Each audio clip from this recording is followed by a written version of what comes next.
Приветствую вас, друзья! На ваших экранах очередной выпуск новостей про грядущую 17-ю альфу игры Seven Days to Die на канале Survagger. В этом выпуске вас ждут такие темы: бандиты и квесты, оптимизация дальней прорисовки, новое поведение зомби, отчет Роланда о 17-й альфе, обновления для консолей и прочее. Видео на канале выходят нерегулярно, а потому, вы сами знаете, что делать. Поехали! Бандиты и квесты. В прошлом выпуске я рассказывал вам про бандитов, которые, когда они появятся в игре, после победы над игроком будут забирать все его вещи, и в итоге мы будем появляться на спальнике, как говорится, в чем мать родила. Тогда я предположил, что было бы неплохо, чтобы на месте гибели игрока оставалась метка, как это сейчас происходит с рюкзаком, и мы могли бы вернуться на место гибели и вернуть свои вещи обратно. Но только с тем отличием, что просто так вещи нам забрать не получилось бы, и за них, скорее всего, пришлось бы повоевать с ограбившими нас бандитами. Роланд как будто услышал меня и написал на форуме, что если бы после ограбления бандит просто пропадал с вашим лутом, это было бы плохим игровым дизайном. Намного лучше было бы, если бы грабитель куда-то уходил, но оставлял бы на месте ограбления для вас записку, в которой потешался бы над вашей неудачей. Мы в свою очередь могли бы отнести эту записку торговцу из нашей фракции, а взамен получить координаты базы бандитов и квест по возвращению всего нажитого непосильным трудом. В процессе выполнения квеста мы могли бы попутно хорошенько так отомстить за унижение, уничтожив всех на этой злосчастной базе. И хотя это скорее всего просто рассуждение Роланда, мне такая идея очень даже нравится. Тем более Роланд подтвердил, что такое вполне реализуемо, используя новые системы, добавленные в игру. Но так как в игре еще нет репутации и еще некоторых мелочей, таких, например, как бандиты, то в 17-й альфе этого точно ждать не стоит. Если это когда-то будет реализовано, я очень хотел бы, чтобы нам не приходилось специально поддаваться бандитам, только чтобы получить подобный квест. Другими словами, я хотел бы, чтобы бандиты действительно представляли опасность. Оптимизация дальней прорисовки. Газ поделился тем, над чем он работал последние несколько дней. С его слов, разработчики уже приступили к исправлению ошибок и оптимизации новых функций, добавленных в игру. Конкретно Газ потратил много сил и времени на работу над оптимизацией генерации моделей отдаленных объектов. В результате суммарный вес ячеек объектов сократился на 30% по сравнению с тем, что у нас есть сейчас в 16-й альфе, что уже попахивает некоторой оптимизацией. Правда, результаты такой оптимизации вполне могут быть нивелированы появлением в 17-й альфе множества новых зданий с более сложным дизайном. Под дизайном тут следует понимать всяческие ловушки, обрушающиеся полы, крыши и прочее. Поведение зомби. Fatal поделился некоторыми изменениями в поведении зомби, которые уже были добавлены в игру, но о которых еще не сообщалось. Теперь зомби смогут наносить удары, не останавливаясь перед этим. Если днем на это можно наплевать, то ночью подобное изменение сделает зомби уже намного опаснее, так как даже сейчас бегающие зомби умудряются наносить удары, несмотря на то, что перед ударом они вынуждены останавливаться. Остановка зомби перед ударом может быть и не очень заметна сейчас, но после нанесения удара четко видно, что зомби сначала дожидается завершения анимации удара и только потом продолжает движение. А бить в движении в 16-й альфе зомби еще не умеют. Следующие изменения коснулись спящих или упавших от удара зомби. Все мы привыкли к тому, что можем без опасений подходить к спящим или упавшим от удара зомби и совершенно безнаказанно делать с ними все что угодно, пока те заняты тем, что пытаются встать. Все потому, что в этот момент в 16-й альфе зомби совершенно беззащитны. В 17-й альфе добивание лежачего или спящего зомби уже не будет абсолютно безопасным занятием. Со слов Роланда, даже лежащие зомби, пытаясь встать на ноги, смогут в этот момент наносить нам удары, и это, как мне кажется, замечательные перемены в их поведении. Вполне возможно, но не точно, в положении лежа зомби будут наносить нам исключительно оглушающие удары, тем самым обездвиживая игрока на некоторое время. И в этом случае это будет выглядеть так, как будто зомби схватил нас за ногу и не дает двигаться.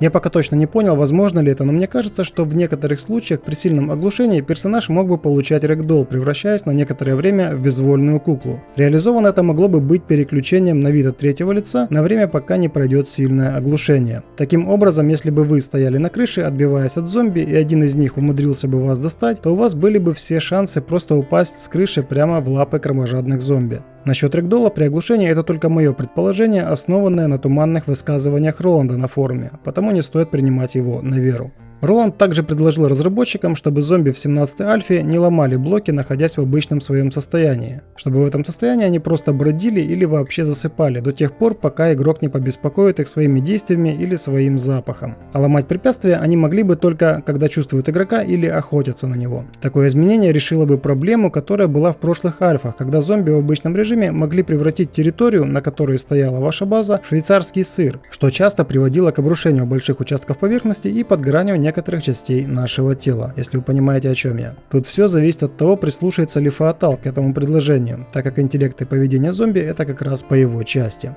И еще одно незначительное изменение в поведении зомби заключается в том, что зомби теперь не будут со стопроцентной вероятностью нацеливаться на того игрока, от которого они получили последний удар. Теперь вероятность того, что зомби проигнорирует объект мести, будет составлять всего 60%, то есть переагрить зомби будет сложнее. И это только одно из множества изменений зомби, которые призваны сделать их максимально непредсказуемыми в плане поведения. Поведение стервятника. Не только обычные зомби будут удивлять нас своим поведением. Зомби-животные также не станут исключением. В частности, Фаатал недавно поделился изменениями, которые он сделал в поведении стервятника. Были добавлены спящие стервятники и увеличено расстояние, на котором они смогут вас обнаружить. Исправлены анимации разворота, движений, поворотов и атак, а также добавлена анимация атаки в движении. Добавлен такой элемент поведения, как кружение на большой высоте.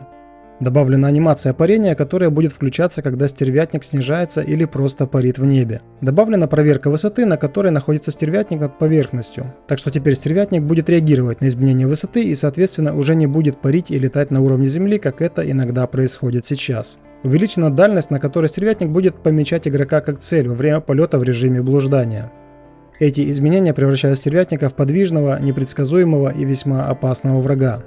Заприметивший вас стервятник будет кружить над вами, выжидая момента, когда можно будет внезапно напасть. Скорость атаки также была существенно увеличена, так что просто убежать не получится и увернуться будет сложнее. А более сложные траектории полета в связке с переменной скоростью движения сильно усложнят наши попытки пристрелить стервятника на расстоянии.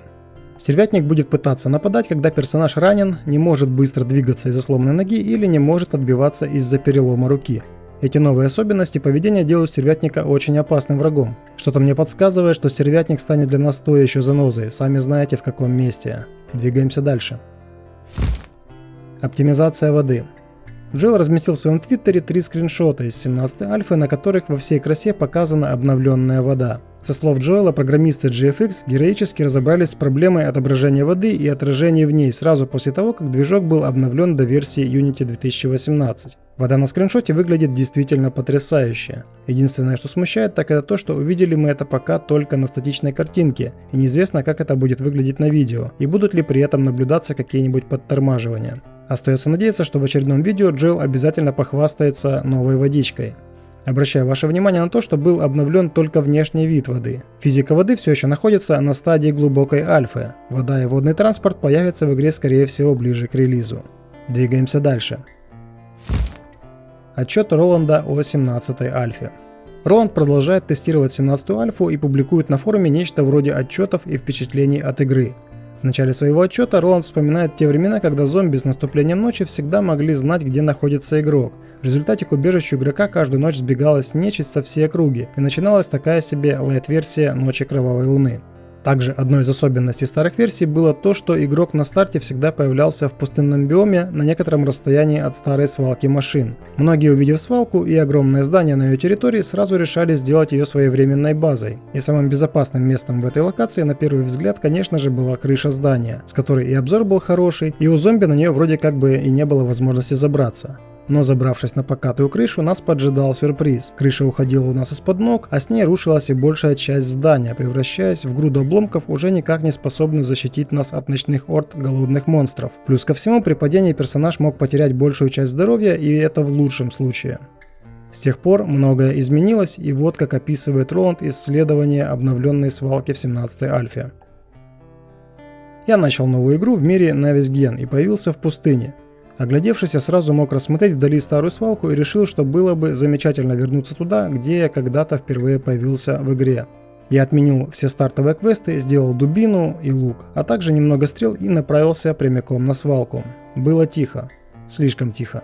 Я ожидал увидеть на свалке стаю собак, как это было раньше, но меня встретила всего одна из них. Возможно, это связано с тем, что я только начал игру, и если бы уровень моего персонажа был намного выше, то и собак было бы намного больше. Я убил собаку с помощью лука и стал разбирать забаррикадированный вход, чтобы пробраться на территорию свалки. Баррикады на входе – это то, чего раньше тут не было, и собаки раньше свободно выбегали с территории свалки навстречу игроку, что для многих из нас заканчивалось смертью. В основном свалка осталась такой же, какой я ее помнил еще в ранних альфах, за тем исключением, что теперь вместо бродячих зомби территория заполнилась их спящими аналогами. Внутренний дизайн локации сильно изменился, чтобы усложнить обнаружение спящих. Тем не менее, мне удалось легко зачистить эту территорию. Могу только отметить, что в 16-й альфе я бы с этим справился еще быстрее. Ближе к вечеру я закончил изучать локацию. Солнце уже начало садиться за горизонт, когда я поднялся на крышу здания. Я огляделся. Силуэты многочисленных отдаленных холмов играли в лучах заходящего солнца. Приближалась ночь. С наступлением ночи ничего не произошло. Никто в этот раз не пришел за мной. Нежить просто не знала, где меня искать. Вероятно, это то, чего нам так не хватало. Вернуться на базу после изнурительного дня скитаний, уставшим или даже больным, и просто отдохнуть, а не продолжать отбиваться от еженочных орд. Хотя, справедливости ради, хочу отметить, что те ночи были реально захватывающими. В то время вы точно знали, что с наступлением ночи будете окружены толпой зомби, которая просто уничтожит вас, если вы не найдете спасительную крышу, которая была самым безопасным местом в те времена. Просто ради проверки я опять забрался на наклонную крышу, и ничего не произошло. Крыша не рухнула, здание тоже не рухнуло. Я вздохнул с облегчением. Если вам показалось, что мне не понравилась 17-я альфа, скажу вам только то, что вы очень сильно заблуждаетесь. Это не так. Этот опыт был потрясающим. Жаль, что никто из нас не сможет вернуться в те дни, когда игра казалась для нас какой-то сплошной загадкой и казалось, что тут просто невозможно выжить. Зомби сильно продвинулись в своем развитии. Теперь у нас есть навык ближнего боя. Вам понадобится некоторое время, чтобы приспособиться к новой механике. Те из вас, кто смеялся над тем, как Джоэл неумело управлялся с дубиной, скоро на себе узнают, насколько это было непросто. Индикатор скрытности теперь будет пропадать с экрана, когда персонаж не находится в режиме скрытности. Старый индикатор скрытности в виде глаза в центре экрана, а также надписи, сообщающие нам о том, что кто-то чувствует нас, detected, или охотится на нас, hunted, также полностью пропали. В данный момент 17-я альфа находится на стадии блокировки контента, и я с нетерпением жду, когда будут исправлены основные ошибки и хотя бы частично отшлифованы новые функции. Я надеюсь в ближайшее время прожить в игре первые 7 дней, чтобы испытать работу новой системы развития персонажа. И мои поздравления, 16-й альфе недавно исполнился ровно год. Это была очень смешная шутка, Роланд. Про обновление консолей. Клэр, которая занимается освещением новостей консольной версии игры, 6 июня разместила на официальном форуме сообщение от команды разработчиков следующего содержания. Благодарим вас за терпение. Мы продолжаем работу над обновлением 7 Days to Die для консолей. Релиз по-прежнему запланирован на конец этого года. Тут ничего не изменилось. Но мы хотели бы немного рассказать о том, что вас ждет в этом обновлении. Как многие из вас уже знают, в настоящее время мы находимся в процессе обновления игрового движка до версии Unity 2017.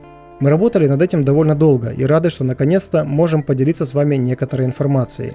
Что значит для игроков обновление движка до версии Unity 2017? Это значит, что мы сможем исправить некоторые из постоянно возникающих ошибок в игре, а также добавить многие или почти все функции, которые появились в 15 и 16 альфа-версиях игры для ПК. Скоро мы более подробно расскажем вам, какие именно функции и улучшения стоит ждать обладателям консолей в 14-м патче. С уважением, команда разработчиков консольной версии игры 7 Days to Die. Вот такие новости 17-й альфы у меня были для вас на данный момент. Вы посмотрели очередной выпуск новостей на канале Survagger. Если выпуск вам понравился, ставьте лайк, а также подписывайтесь на канал, активируйте колокольчик, и мы обязательно увидимся в следующих видео. Всем пока!